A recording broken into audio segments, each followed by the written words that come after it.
And with the 4th of July holiday, we're always reminded to be safe when it comes to fireworks. And Houston Police Department Chief Rick Flanagan here with us to talk about ways you can have fun while staying safe. And let's talk a little bit about what's legal and what's illegal.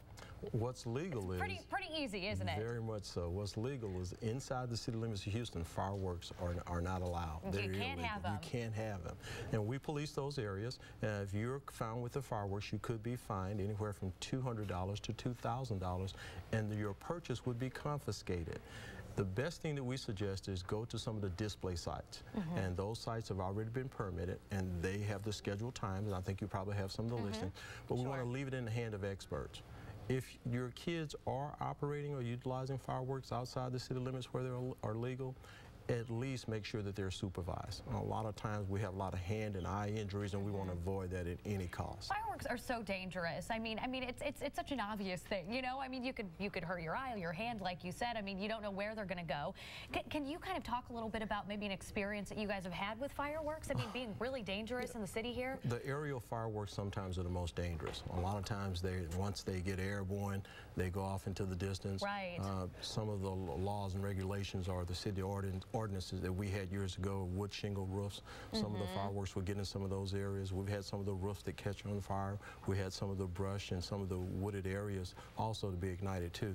So it's kind of hard to say. Once you see the glory of the fireworks or the aerial firework take off, it goes somewhere else. Right. And a lot of times it has those embers that are still firing once it lands. And it could spark up, and you're liable for that, right? Well, you're liable for it, and the worst thing is just going through the process of trying to rebuild your life. That's the one thing we want to say. It takes so long. It puts so many people in harm's way. We want to avoid it at all costs. Now, how are you guys going around and patrolling this? I mean, clearly you can catch people. The fireworks are going up in the air. You can see where they're coming from, right? Right. It's not that hard to spot people that are shooting them off. It's really hard. That's one thing that we look at is looking at the application of the ordinance itself, where you're not to bring them back in. We monitor those sites, and we try to control access coming back in.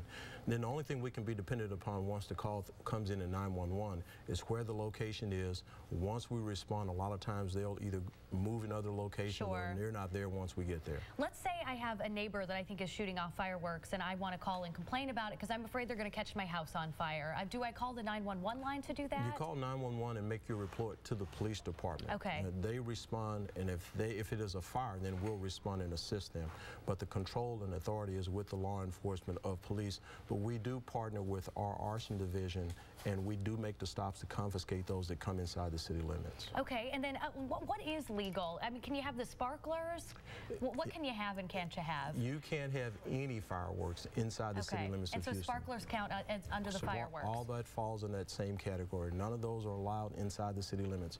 You can use those outside the city limits, and there are designated areas, and it depends on different conditions. We've had seasons before that's been so dry that the fire marshal of Harris County said that there will not be any fireworks.